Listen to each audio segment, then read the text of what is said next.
Hello everyone, Durga Puja ahi palehi নহয়নে? এই দুৰ্গা পূজাত ফূৰ্তি কৰাৰ সময়, সকলে মিলি একেলগে মণ্ডপলৈ যোৱাৰ সময়, জিলেপি খোৱাৰ সময়, বেলুন লৈ সৰু কাললৈ মনত পেলোৱাৰ সময়। পূজাৰ কথা মনত আহিলে আনন্দত দেমন উপচি যায়।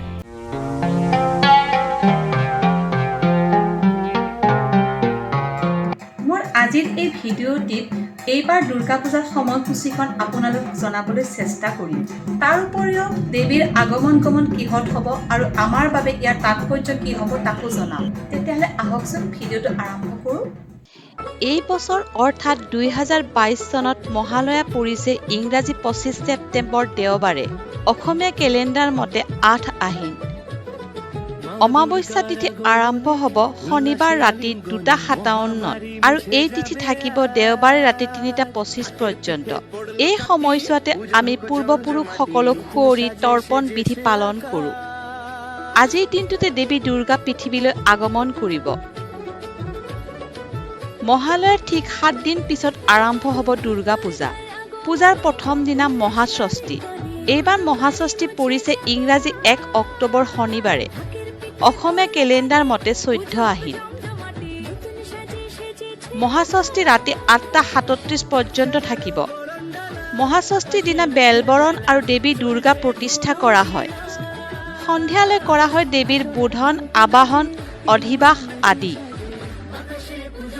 2 অক্টোবৰ দেওবাৰে পৰিছে মহাসপ্তমী, অসমীয়াত 15 আহিন। আজি গান্ধী জয়ন্তীও।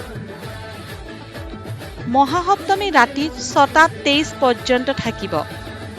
আজিৰ দিনটোত সপ্তমী বিহিত পূজাৰ উপৰিও নৱপত্ৰিকা স্নান, প্ৰৱেশ আৰু স্থাপন কৰা হয়।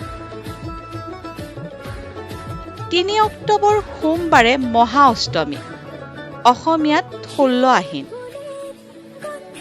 মহা অষ্টমী তিথি দিনৰ 4টালৈকে থাকিব। এই মহা অষ্টমীত কুমাৰী পূজা অনুষ্ঠিত কৰা হয়। আকৌ অষ্টমী তিথিৰ শেষৰ 24 মিনিট আৰু নৱমীৰ আৰম্ভণিৰ প্ৰথম 24 মিনিটত সন্ধি পূজা কৰা হয়। এই সন্ধি পূজাতে বলি বিধান কৰা হয়।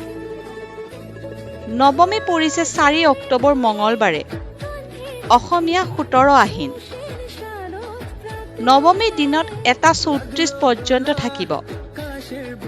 আজিৰ দিনত মহা আৰতি আৰু হোম যজ্ঞ কৰা হয়। আৰু শেষত মহাদশমী। দশমী পৰিছে 5 অক্টোবৰ বুধবাৰে, অসমীয়া কেলেণ্ডাৰ অনুযায়ী 18 আহিন। মহাদশমী দিনৰ 11:11 পৰ্যন্ত থাকিব। আজিৰ দিনত অপৰাজিতা পূজা তথা দেৱী বিসৰ্জন কৰা হয়। এই মহাদশমী দেৱী দুৰ্গা কৈলাসলৈ উভতি যায়। দেৱী দুৰ্গা পৃথিৱীলৈ কিহত আগমন কৰিব, কিহত গমন কৰিব, সেইটোৱে আমালৈ বহুত সংকেত কঢ়িয়াই আনে।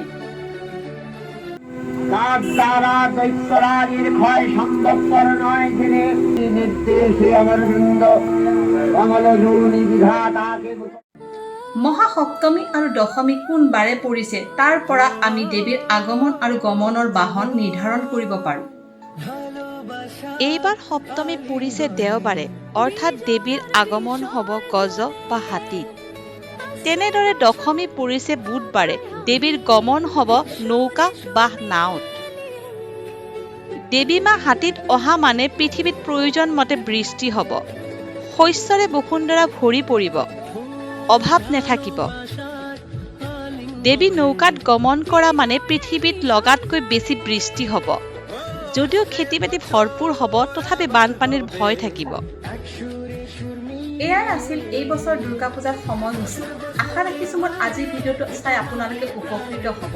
শেষত আপোনালোকক পুনৰবাৰ দুৰ্গা পূজাৰ শুভেচ্ছা জনাই মই আজিৰ ভিডিঅ'টো ইয়াতে সামৰিছোঁ। ধন্যবাদ।